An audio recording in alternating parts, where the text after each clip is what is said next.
Hello, everyone. Happy Women's History Month and happy World Book Day. I'm Sadhvi Subramanian, Senior Vice President, Commercial Real Estate at Capital One, and we are pleased to partner with Women for Women International to host this talk. Thank you for joining us today for this wonderful and timely discussion about women's power during this time of celebration, but also when many women's rights are most at risk. As the Power to Change campaign says, women are taught to accept injustice and repress rage and frustration as the world denies our power again and again. And when we are taught to repress our anger, we repress our power. But I'm heartened to see so many of you attending today to learn how we can use our anger, because we know that when women join together, we have the power to change everything. And now, please join me in welcoming Soraya Chemaly, author of Rage Becomes Her, The Power of Women's Anger. Unfortunately, Laurie Adams, CEO of Women for Women International, cannot join us today as she's under the weather. But we're glad to have Marie Clark, Vice President of Programs, as the moderator.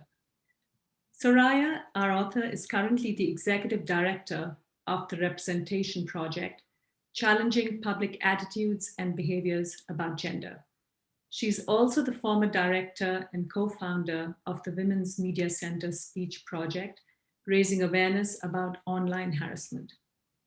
As an activist, she has written and spoken often about topics such as gender, social justice, technology, and civic engagement, challenging biases that hold women back and harm them.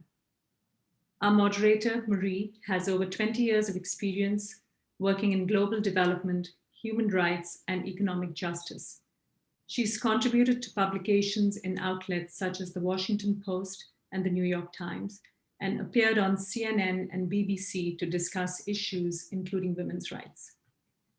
As we get the discussion started, please note that all of your microphones are currently muted. There will be a Q&A portion later on, so please feel free to send your questions through the Q&A feature at the bottom of your screens.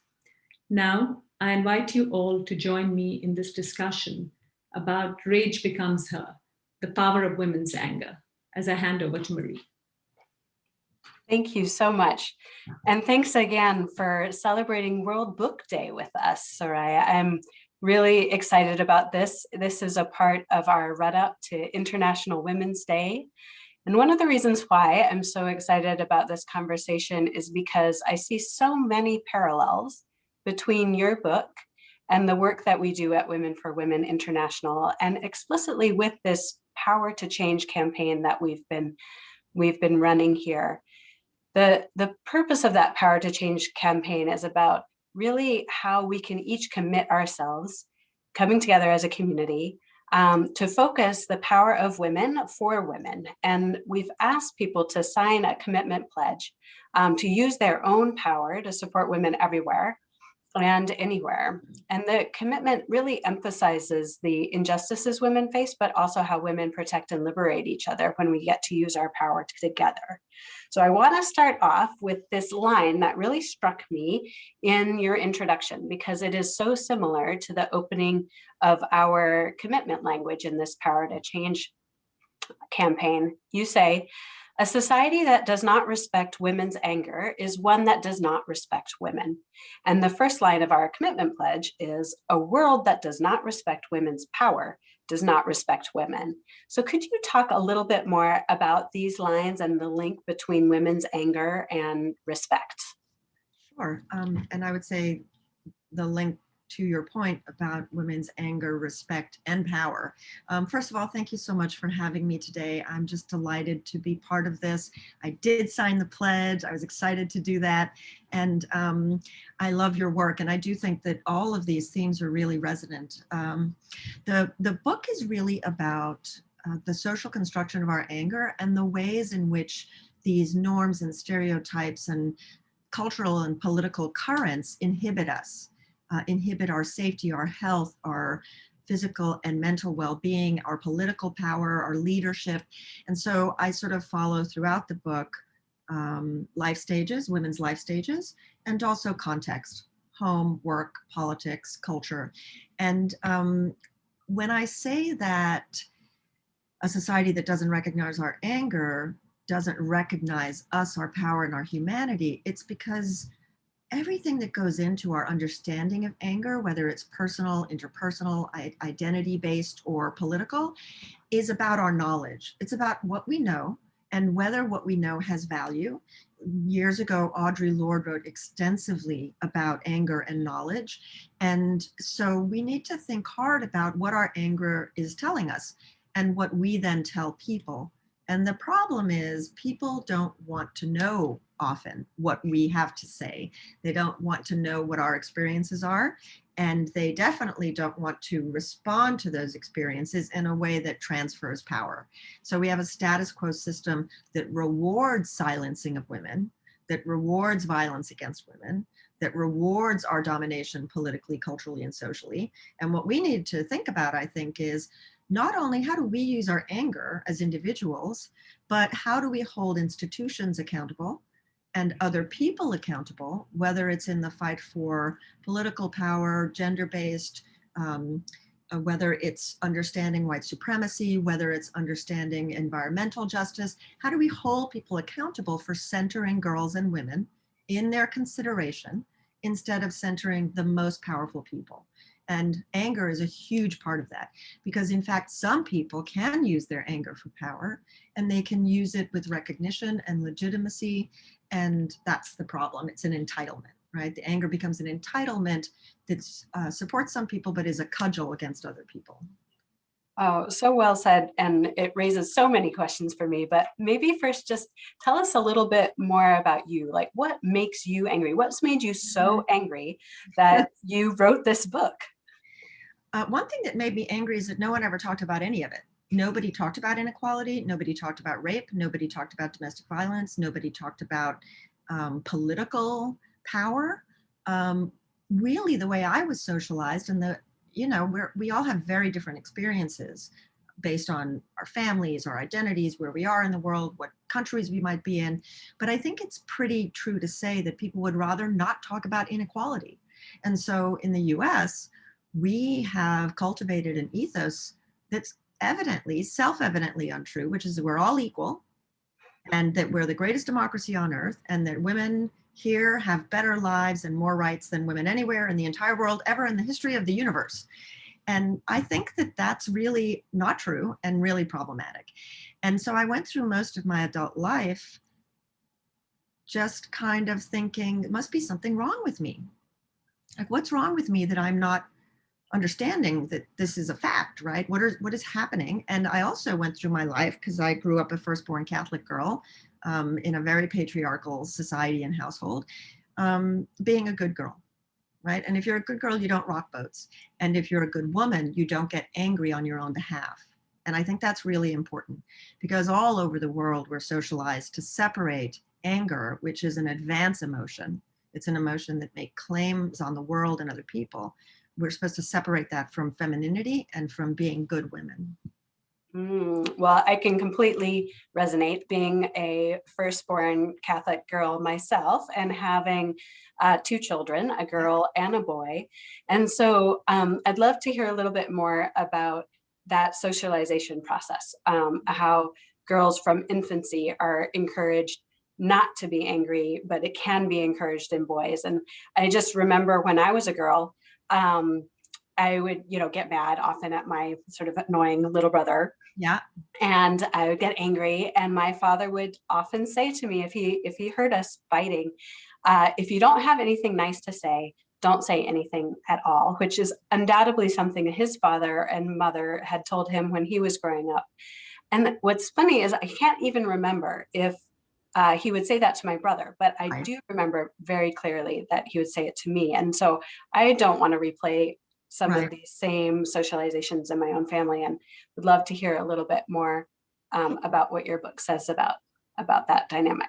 I have about 3 chapters that really focus on this through childhood, like really early childhood through adolescence and early adulthood. And it's very clear that we have systems that are systems of socialization that are really married to binary gender norms, right? So even in before kids are born, I mean, how many more ridiculous gender reveal parties where people blow themselves up and kill other people do we have to have, right? Like, it's just absurd on the face of it. But once we attribute gender, then all kinds of other things happen. So if there's a baby who's crying and disagreeable and tetchy, and people think it's a girl, they describe that baby in terms of anxiety and sadness and vulnerability and need. But if they think the same baby's a boy, they talk about the baby in terms of the boy being angry and aggressive and, you know, kind of violently flailing about. And that distinction carries through into adulthood, right? And so we have a tendency to describe an angry girl as a sad girl, because that actually reaffirms our beliefs about women needing to be protected and men having to do the protecting. But sad is also a retreat emotion. It does not make demands on other people. And so as kids age, we see those patterns repeated over and over and over again. And we see them repeated in politeness norms. So girls are much more likely to be told to use their polite voices in school, to be punished for interrupting or being demanding or using disruptive speech that are often regarded as markers of masculinity, jokes, body noises, screaming. And that comes down to a really big prevailing belief, particularly in, again, the United States, which is that boys and men can't control themselves the way girls and women can. And so they get more leeway to be disruptive and to make mistakes and to be demanding.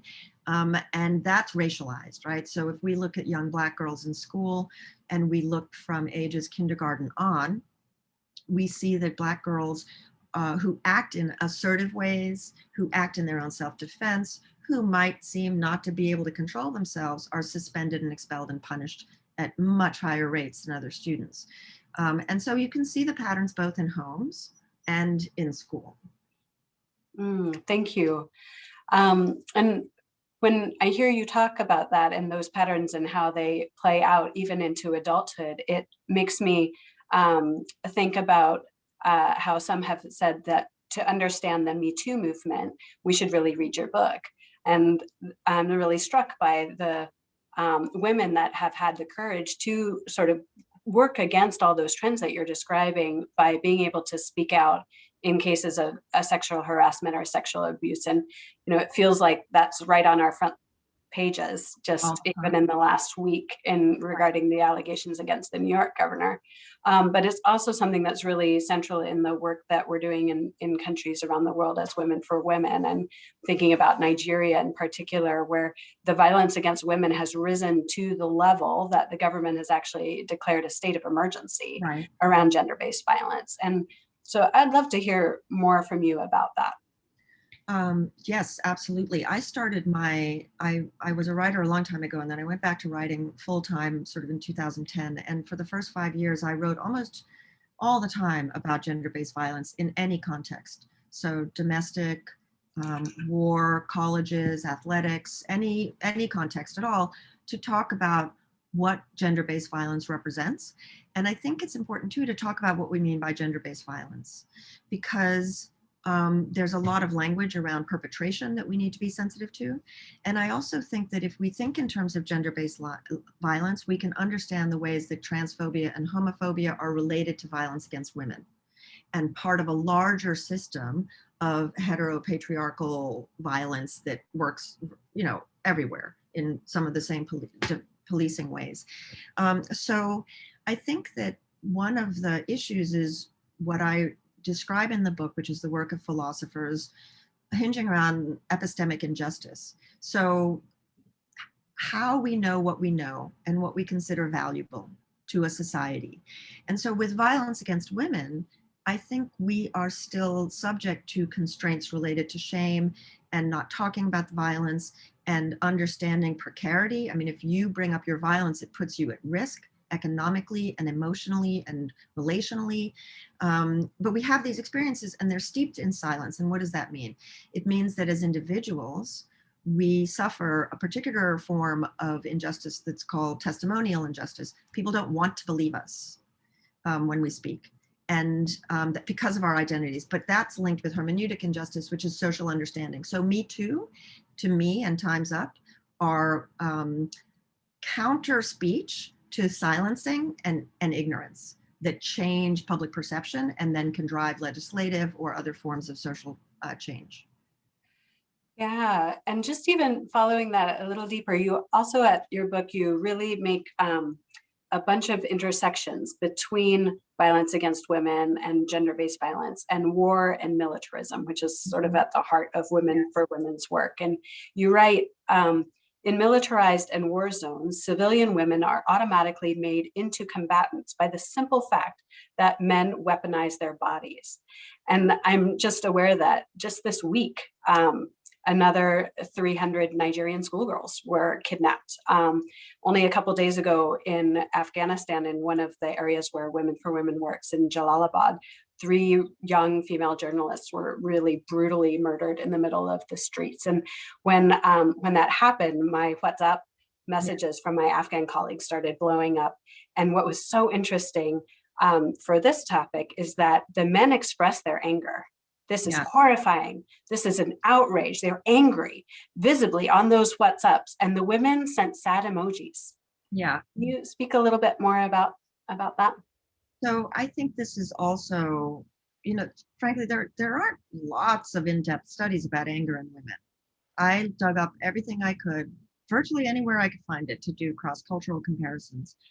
But one thing is pretty clear. Women do understand, they are socialized to know that their anger will be responded to not by people listening or trying to make change or caring for them and what they're saying, but it'll be responded to with anger.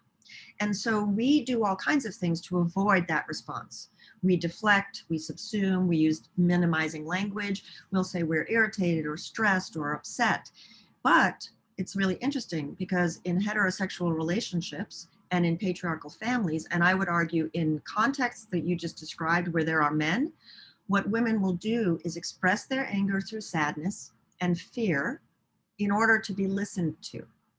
Because in fact, very often men and other women see the expression of anger in women as transgressive, as selfish, as challenging, because we have these beliefs. We really believe that an angry woman is a selfish, mean woman, as opposed to a person who's saying, hey, this is upsetting me. I really need help from my community. I need reciprocity. I need acknowledgement.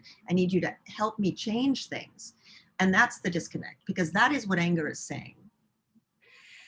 You've also talked about anger as sort of this expression of hope. And I'd love to hear more about what that means for women, especially women who are marginalized or have other layers of oppression, or women that live in some of the countries that we work in internationally. And it makes me think of a question that had come in advance from Ephraim in Rwanda, who submitted ahead of time asking, how can women in developing nations raise their voices too?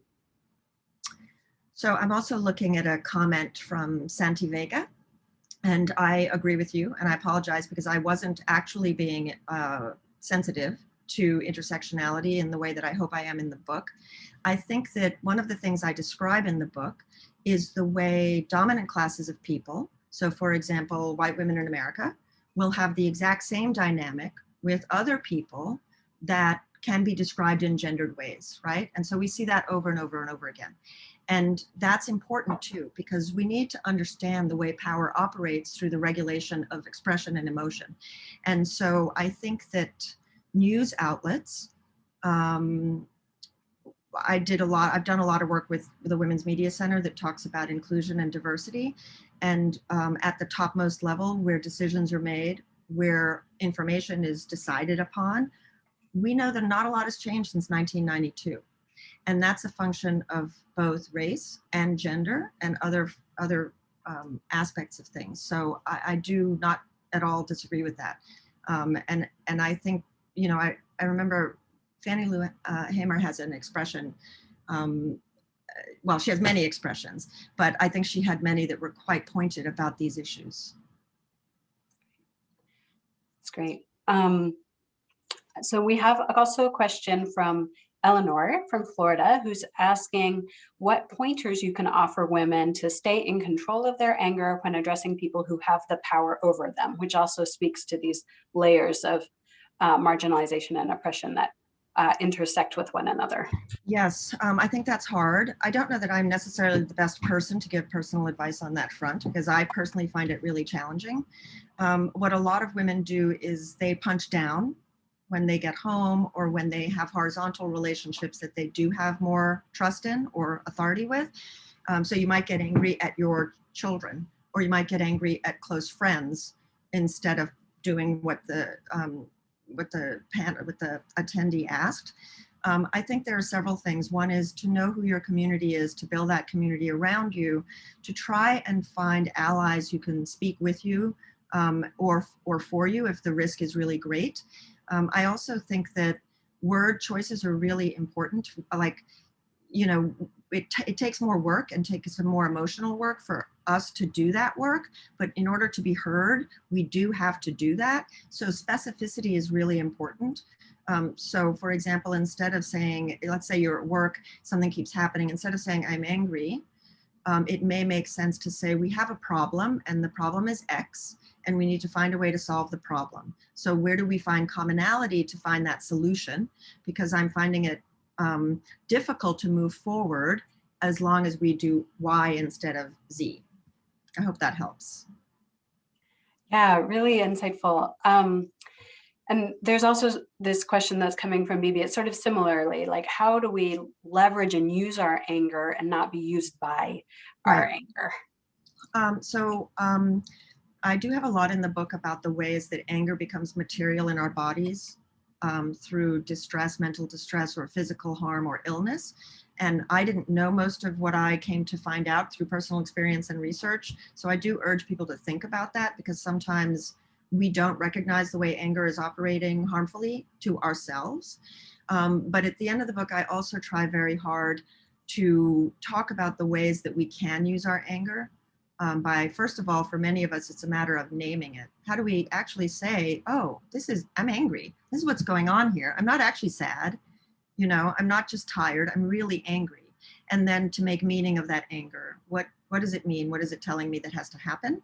And then to find ways of expressing it that are healthy and productive. So for some people, that might be baking, creativity. For some people, it might be organizing. For other people, it might be writing. It might be building a political movement. So I think it's important to understand your strengths and your capabilities and time and what you can do to address your needs. Mm-hmm. Yeah, I can definitely see in my own experience how anger has powered some of my activism and my organizing and as being that creative outlet. So I can hear that. And just in that spirit of how anger can actually help people find community and find a connecting force that helps to build collective power. It'd be great to sort of lean into that a little bit more in this conversation. Sure. I mean, I have been involved in feminist activism since I was 18. And in college, I started a feminist magazine at Georgetown University. And in fact, while technically it was about the magazine, it was really about bringing us together as a group of people who wanted to talk about the same things and share that information and support each other. And I think that I've never engaged in many different feminist coalitions and networks and friendships. I've never engaged without anger being a motivating driver of all the people involved. All the people that I know that have come to racial justice work, gender justice work, environmental justice work, climate justice work, you know, wage and wealth, poverty, any kind of work they come to, they often come to it from the position of being indignant and outraged of a wrong. And that quality of indignance is important to note because it means that you have a sense of your own worth and your right to express your need. And unfortunately, in so many parts of the world, many children never learn that they have that right. And many girl children in particular are told that they don't have the right. They don't have the right to be indignant. And that goes along with this connection between anger, worth, need, care, power, and society, and the way society constructs all of those things to shape our identities. Very helpful. And really interesting. And I'll definitely walk away wanting to unpack that more, even in my own life and my own experience. So I'd like for us to start to open up the floor for questions. They've already been coming in. I see them populating. And so if you have a question and you haven't put it forward yet, if you could use that Q&A feature to submit those questions, there should be an icon at the bottom of your screen. Then we can open up for more of these questions. And I look at those, or are you going to prioritize them? so many options. Let's see. One question that just coming up right quick for me is around the portrayal of women's anger in the media and how much you've seen that change. Where should it go? How would you like to see it? That's a great question. I've spent a lot of time looking at those portrayals and thinking about them over time. I think they've changed tremendously. I think very often women's anger has been framed in terms of revenge fantasies, which are interesting because revenge fantasies can in fact double down on the same problems. But I'm particularly thinking today of Promising Young Woman. I don't know how many people have seen it, and I don't want to spill the beans, but I was really fascinated by the way that the representation of this character's anger was made. I think it's extremely hard for all of us doing this work to accurately describe and represent the violence that women experience and its harms without completely abjectly depressing everyone and making them feel that there is too big a problem, which is why I'm so grateful for the kind of work you do. But it's very hard to represent these things in media. I do think that there have been some spectacular good representations, really and truly. Like, we have so many good women characters. Shonda Rhimes alone has created an array of characters that are whole human beings that can express every kind of emotion. And that changed television in many, many ways. And so, you know, it's hard to know where to start because we have also a love of vigilantes. And so we tend to tell the stories of vigilantes as superheroes. So we have a whole host of women superheroes, but that's complicated too, because the way women superheroes are described is often quite sexualized and also proto-maternal. They get their power from their care, right? It's a whole world unto itself that you have to navigate in many different dimensions. And there's always violence involved in some way. And so the question is, how much of what is happening reproduces masculine ideals of power and domination and violence? Yeah. So just even in thinking about images that we see in the media of activism, and there's a comment in the chat that Cornelia suggests that where we might see some really positive, hopeful, and healthy expressions of anger is with our climate activists and with young women climate activists. Yes, I think, and I think Cornelia also in the Q&A asks about Martha Nussbaum. I've read Martha Nussbaum's work extensively over the years and her work on anger and forgiveness, and I was quoting her in the book, so I exchanged messages with her because we have points of difference in our opinions. I'm not a philosopher. She is a very deep thinking philosopher. I, for example, understand the value of forgiveness, but I think it's highly gendered. I think women are expected to forgive and forget and move on and try and build and maintain relationships that are toxic to them. I say in the book, I really don't think you should forgive anyone until you're good and ready to forgive them. And you decide what makes you good and ready to forgive them. You know, some people will forgive no matter what, and other people have criteria that they have. But I think the expectation that we forgive is disparate. So I talk about that. I think she has remarkably interesting, of course, ideas about anger. Mine are just different. So I try and articulate that as clearly as possible. And I do think, to go back to the climate activists, I cheer all of them on all the time. I think it is remarkable what they accomplish. And I think we see the backlash. I mean, I don't know how many tetchy, disagreeable, older, usually white men have commented in denigrating ways on young climate activists around the world. And frankly, at this stage, it's so entertaining to see that, and I just know these girls are strong, They shouldn't have to be strong. That's another thing, having to be strong. But all the more power to them. They're very smart and clear, and I think it's wonderful. There's kind of a cluster of questions that come around this issue of how, if you could speak a little bit more about the idea of women who are silencing other women, among them who are expressing unpopular truths, or in the power dynamic that plays out there. And then perhaps a little bit linked to that is, since the Black Lives Matter protests have erupted, a lot of corporate America and nonprofit sector have been really trying to up their efforts on diversity, equity, and inclusion, which in some ways could create space for those uncomfortable truths to come forward. And yet oftentimes it's been a struggle. So anything about how you see awareness around women's anger being included in those trainings, even around diversity, equity, inclusion, and how to support women who are trying to make those uncomfortable truths more visible in their corporation or in their organization? So yes to all of that. I've experienced that. I understand it.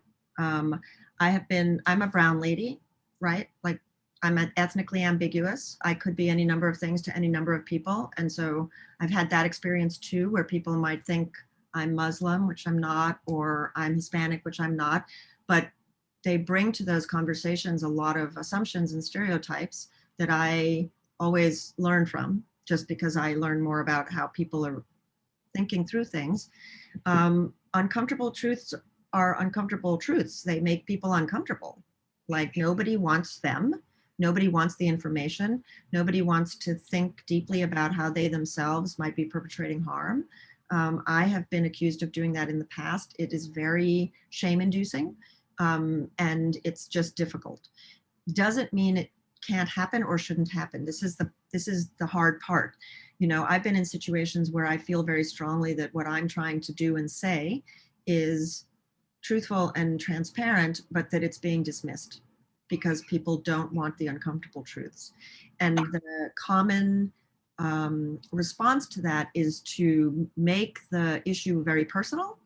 And that's not really the point. There are personal aspects to the interactions, but if everyone can agree that the issue is trying to change institutions, then how can we work together across difference? What can we do to become more comfortable with the discomfort? And I do talk about that in the book. I did a TED Talk in which I addressed that a little bit, but we all have to do this. And there's so many good writers who are talking about this. How to Be Less Stupid About Race is a really great book in this regard. And gosh, I'm trying to think. There are a lot. I can produce a list if people want, but all I'm saying is this idea of being uncomfortable, this idea of discomfort, is one we need to really come to appreciate in organizations, because it's not enough to pay window dressing to the inclusion and diversity language. It's failed, and we see it fail every day. It's getting worse, as a matter of fact, than it's getting better because of issues like this. Yeah.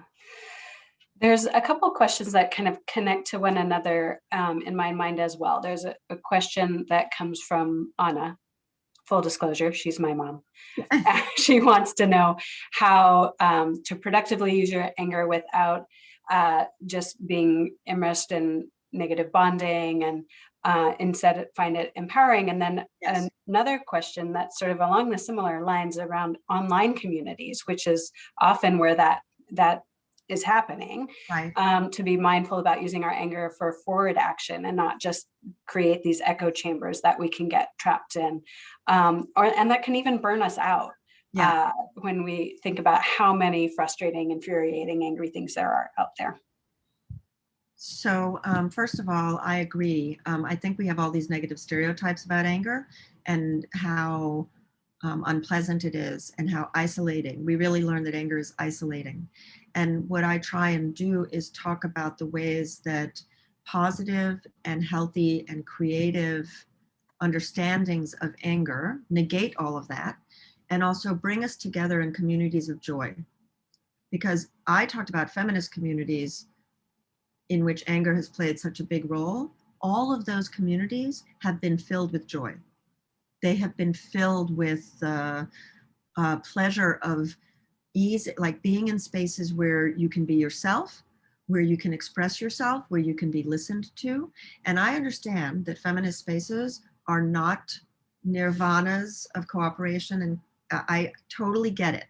But by the same token, it's not, you know, you have the good with the bad, but you also get to create these communities, and they don't have to be formed around anger, but they need to acknowledge the anger. You know, I had one woman who read my book, and I have an anecdote about my mom, and she took a stack of plates, which I described my mother throwing like frisbees and breaking.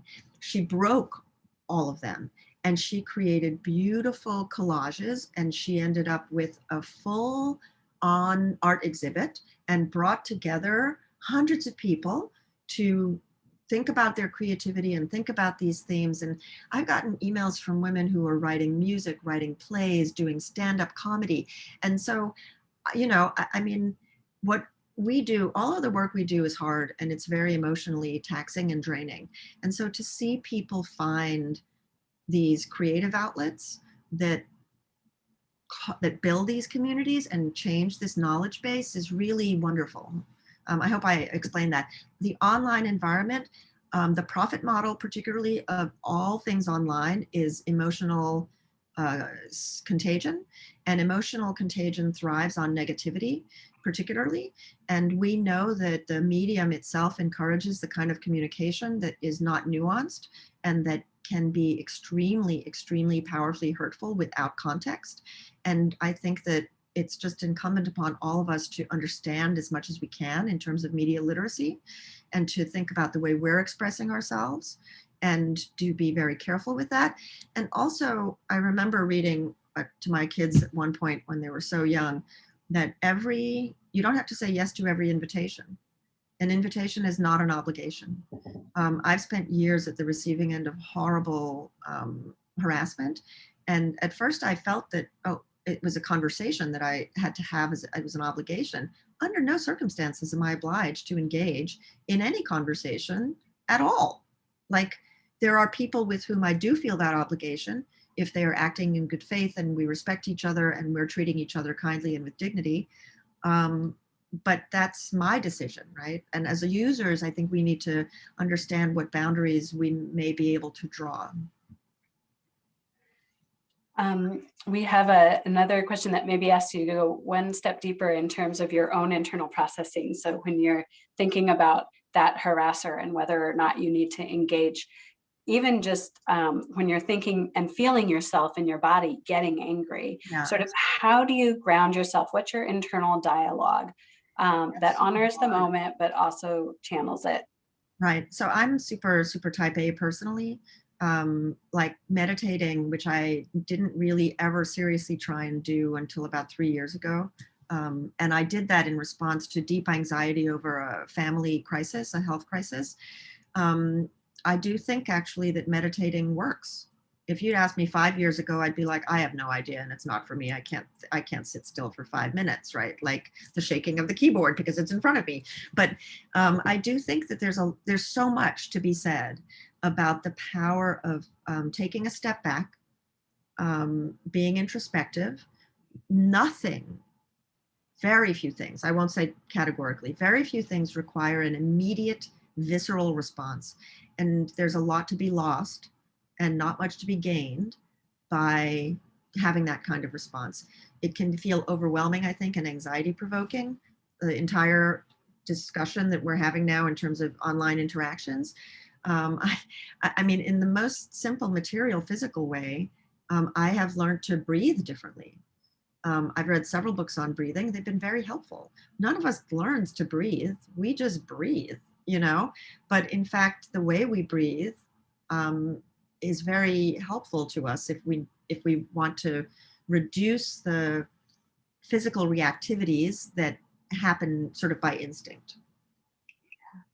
No, I can live that in my own experience. I imagine others are feeling that too. And maybe just thinking about how anger has changed over the generations. And I was thinking of the story of your mom and the plates. I heard you tell that in a TED Talk, and I have to read that in your book so that I can find out what she was mad at in the first place.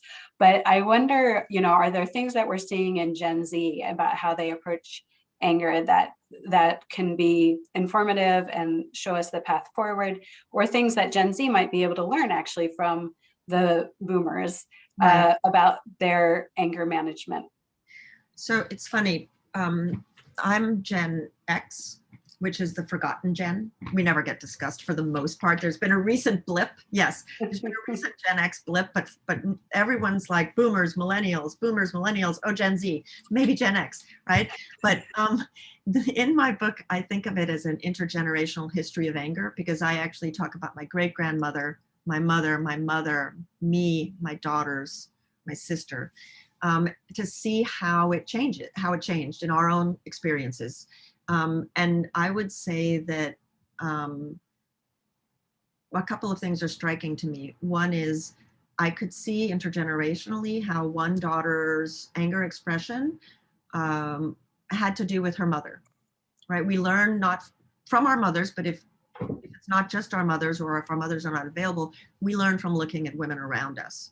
That's how we learn to be women, right? We're seeing what they're doing and how they're interacting and what their interactions with other people are.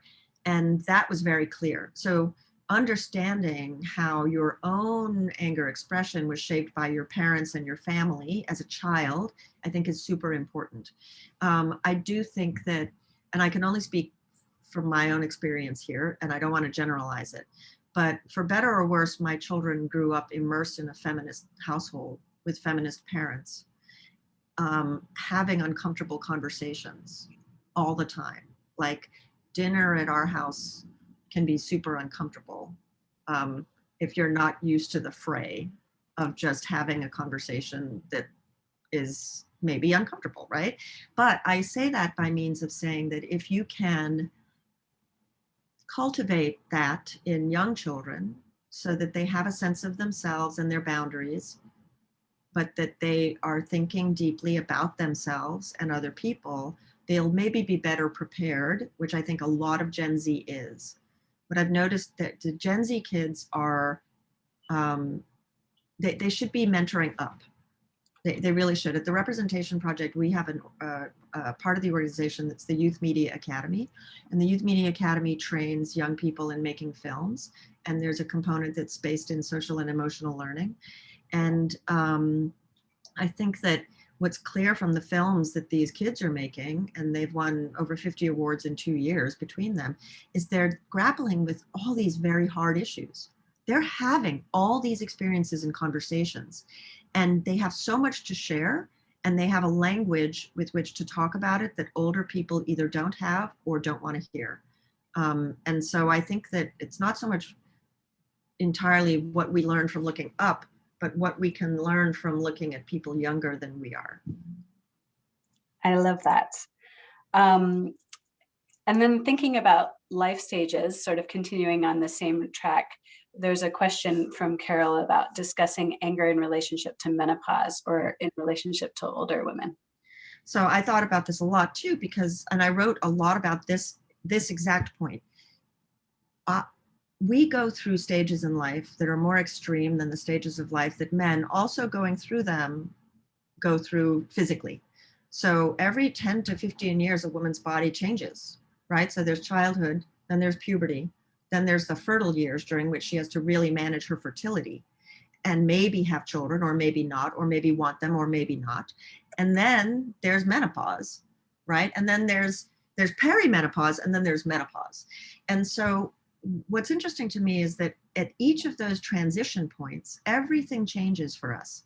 Our sense of our own capabilities, of our bodies, of how we look, of our hair, of our ability to reproduce, a primary function in society, we're told, of our relationships to our families, to our spouses, of our workplace relationships. I mean, how many people have hidden their pregnancies because they don't want to lose their jobs, or they've got to wait until the bitter last moment? And then losing fertility and aging and looking older. So all of that changes, and yet we're supposed to be really peaceful and happy about all of that. And so, and I didn't even mention this, it's all has a hormonal component. And yet the way that what we're experiencing gets categorized is that we're crazy, right? The hormones are making us crazy. The hormones of adolescence, the hormones of menstruation, the hormones of pregnancy, the hormones of no menstruation. No matter where we turn, we're crazy. And that's just the culture of misogyny and oppression, saying it doesn't matter what you are experiencing, and we're not going to acknowledge or even speak openly about what you're experiencing. And when you make demands based on what you're experiencing, we don't want to hear them. Nah, nah, nah, nah, nah, nah, nah, nah, nah, nah, nah. We're just going to keep going because you'll pass this and go into the next phase, and then we'll move on. Yes, so true. And somehow so many of those phases within a family can happen at the same time. My daughter is going through her puberty, and I'm gonna face the next stage transition as well. And have you talked to her about that? Have you talked to everyone in your family about that's dinner in our house? It's like, can we just please talk about the fact that this is happening right now? And I have 3 girls under the age of 3. There was a lot going on at every stage, like really and truly. My husband, I was going to say my poor husband, which is a form of himpathy, right? Which Kate Mann coined, which is excessive sympathy for men. But no, not my poor husband. Welcome to life. Right? That's really what we're talking about.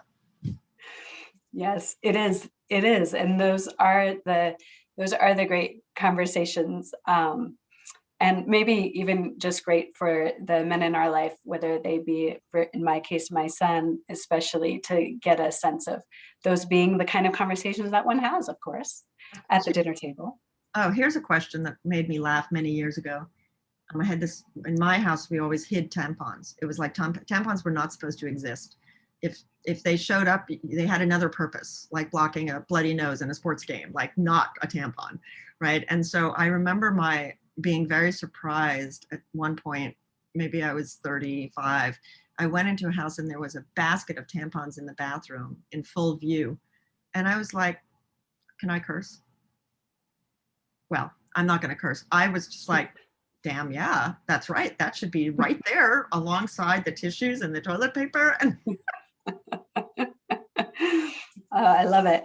So we have another question that says, and this kind of is coming back to when you were talking about the example of the feminists work together in the magazine, or of the breaking of plates and making a mural, but to talk about more tips on how we can process and transform our anger to do good, that it can make meaning and fuel creativity and political efficacy.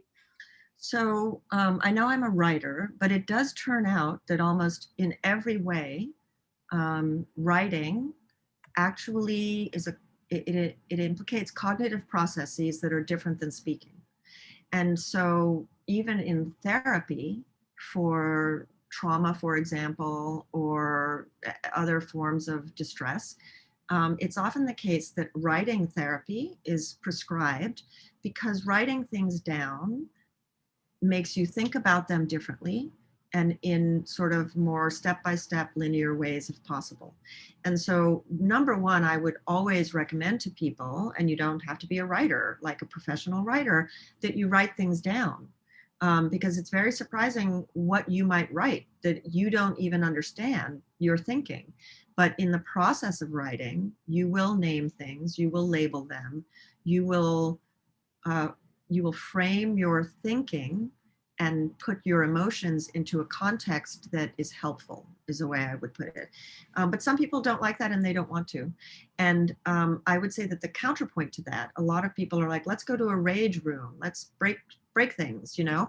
And those in the past couple of years have really become extremely, extremely popular, which is again, a commodification of the imbalances that we have. Rage rooms are mainly used by women, not by men. Which I find super interesting. But rage violence like that, it doesn't actually help you because you're not processing the emotion or dealing with the problem. You have this moment of venting, but venting causes rumination, which we're also encouraged to do. Keep it to yourself, what your father said, right? If you can't say it, don't say it. That doesn't mean you're not thinking it. You're ruminating, and rumination is a negative path. And so I would say again that thinking through what you can do and what you enjoy doing, right? Like if you like knitting, knit your words. A lot of people I see on Instagram, they're knitting their words. They're not, not knitting those words. So, I think I do write a lot about this. And so I think that it might be useful in more specificity. Which is a good moment then to make another plug that there's a link in the chat that gives you an opportunity to be able to buy this book so that you can get all the wealth that is in there, as well as a link to our Power to Change commitment. And we're gonna wrap up pretty soon, but I wanted, there's a whole cluster that I've seen come up through the chat around men. So Yeah. Before I give you your last words and last wisdom to share with us, what do we do about these men? So we've got some questions that are like, can men at this point ever gain the respect of women, ever understand your branches of anger, your personal sagas? Another one that's about how do we think about teaching boys and men to be more in tune with emotions? Would that help to level out this paradox of men being allowed to be angry, but women not? So let's talk about the boys and the men. So first of all, I sometimes say that if I wrote this whole book, the same book, and I flipped the words men from women and I flipped anger to sadness, it could be the same book.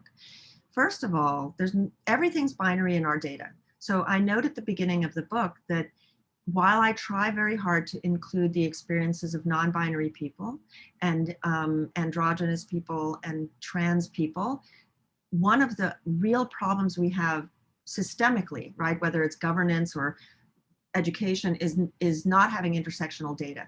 But what I find interesting in the data we do have is that non-binary people tend to have better emotional regulation in these studies. And it's because they are not conforming to these rigid binaries. And so with boys in childhood, it is important not to hold them to masculinity norms that cut them off from the right to express what are thought of as feminine vulnerabilities, fear, sadness, anxiety, and so boys it's almost demanded that boys be aggressive, which is different than anger, and be angry in their expression. And they're rewarded for being angry, right? And so that's really important. How are we tacitly encouraging boys to perform in those ways or punishing them when they don't?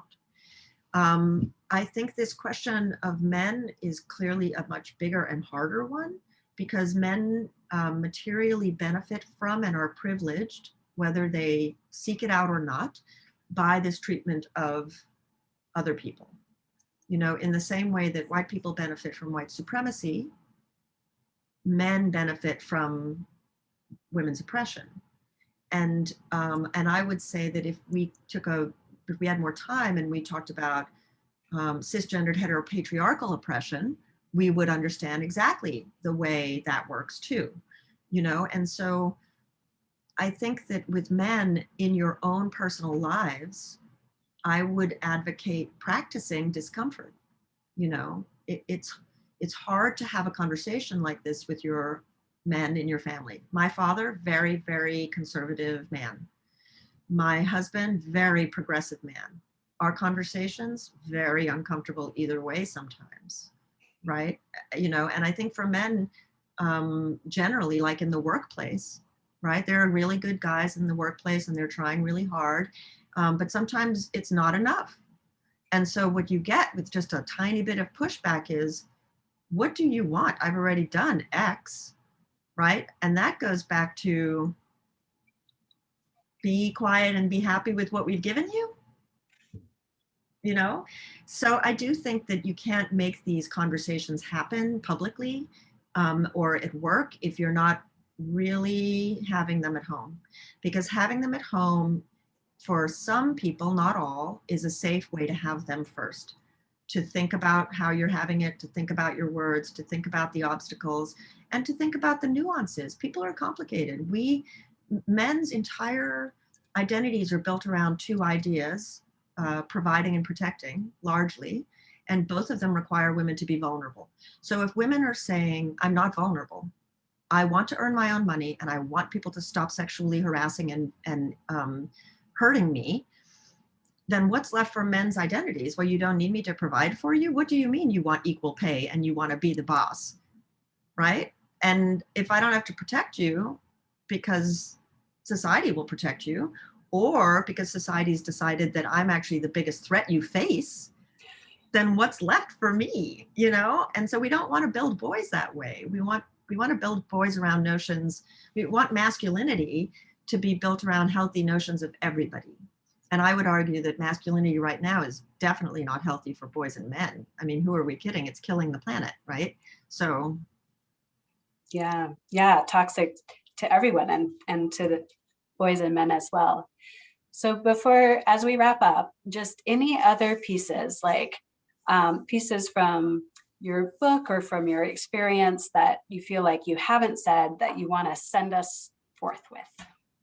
So really, we've talked about so many interesting things. And first of all, thank you everyone for attending and for these wonderful questions.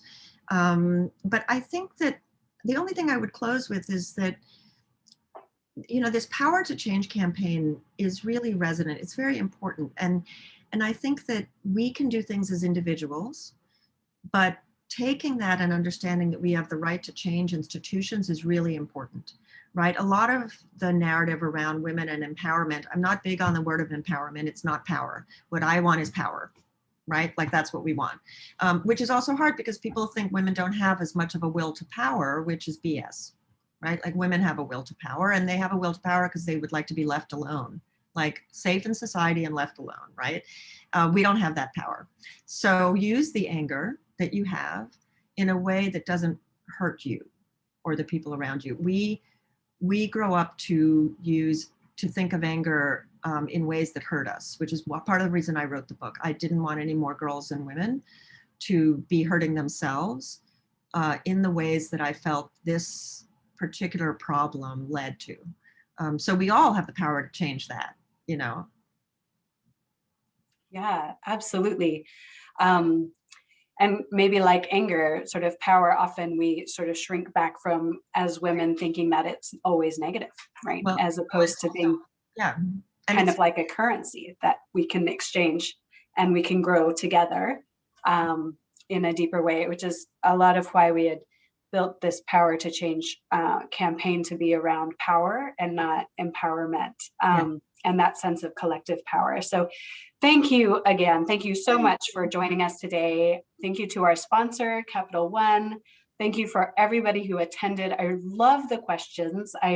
I'm so glad to be able to scroll through and hear the affirmations, the questions, the comments. It's been a really wonderfully engaging community in here. And if you do click that link around the Power to Change commitment, there's a few suggestions about how you can use your power. But this process already, this conversation has been about one of those, which is educating ourselves. And I think the connection that I feel with all of you in this community and with you in this moment is another way that we can be able to generate and use that collective power. So do click on that link. And if you haven't yet read the book, then absolutely find that link so that you can buy the book. I know that I will look forward to spending a lot more time reading carefully, reading slowly, absorbing and thinking about what you've written. Soraya, I really appreciate the gift you've given me and all of us in all of this. And just one more plug for getting involved and getting engaged in this community and joining the Women for Women International community as we all work together to power change. So thank you very much. Thank you. Thank you, everybody. Yeah. And I wish you all a very good day.